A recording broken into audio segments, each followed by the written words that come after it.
The Western Cape High Court has granted a final eviction order for 9 sites unlawfully occupied in the CBD of Cape Town. The city of Cape Town approached the court over a year ago following attempts to offer homeless individuals or persons living on the streets alternative accommodation. In the next 3 years, the city of Cape Town will be spending over 220 million rand to expand and to operate its safe space transitional shelters.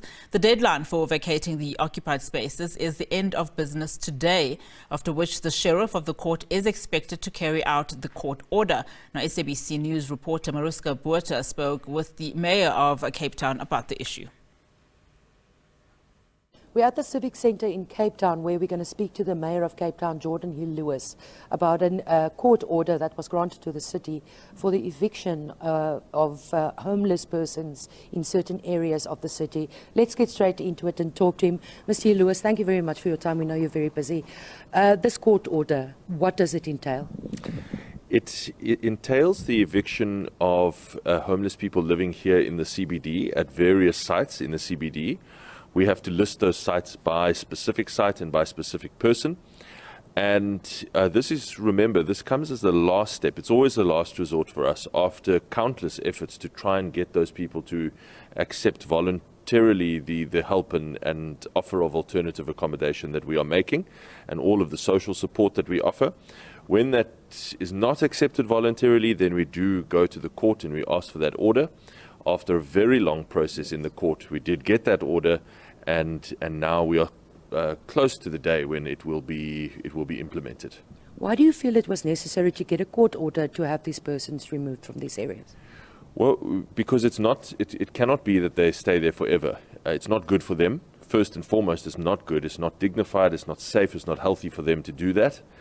And sometimes they are in a position in their life where they actually need a third party, an independent third party like the court, like the state, to come in and say you need to have help. Maybe you are dealing with an addiction issue, maybe you're dealing with a mental health issue, maybe there's just a family breakdown, but whatever it is, this is not a healthy situation to be living in that place on the street without toilets, without water.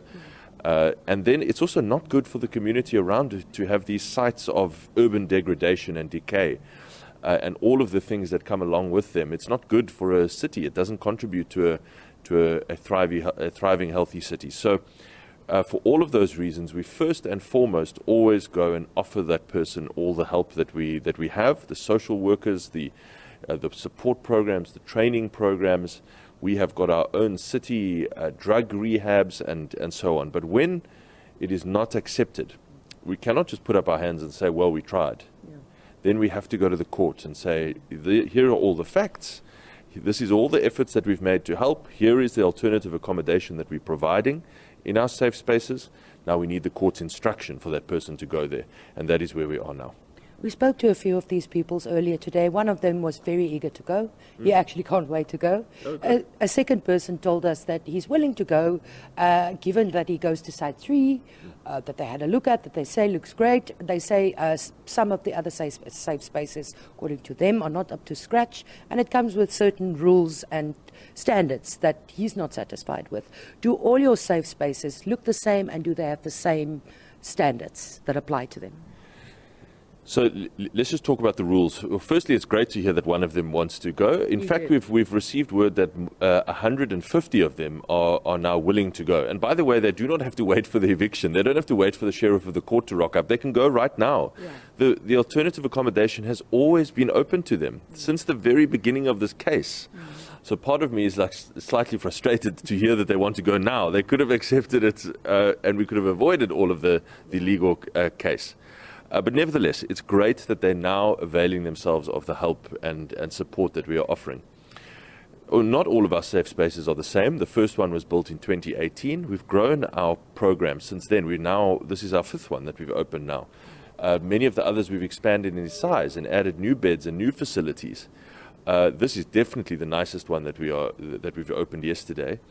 But the key point is that all of them, going back to Safe Space 1 from 2018 to Safe Space 5, called Ebenezer, which we opened yesterday, they are all much, much better and healthier than living on the street. All of them are there's no question about it. And so they all offer dignified sanitation and showers. They all offer food. They all offer social support. That's the key thing, by the way, is to help get someone back to independent living, is that access to social workers and counsellors and so on. So, I'm thrilled to hear that many of them will be taking it up, and I hope that all of them take it up. How many people in total were you saying is taking up the offer, and how big is the homeless problem in the city at this stage? So, of this eviction that we've done, which is the biggest one that we've done to date, we've received word that 156 will be taking up the offer of alternative accommodation.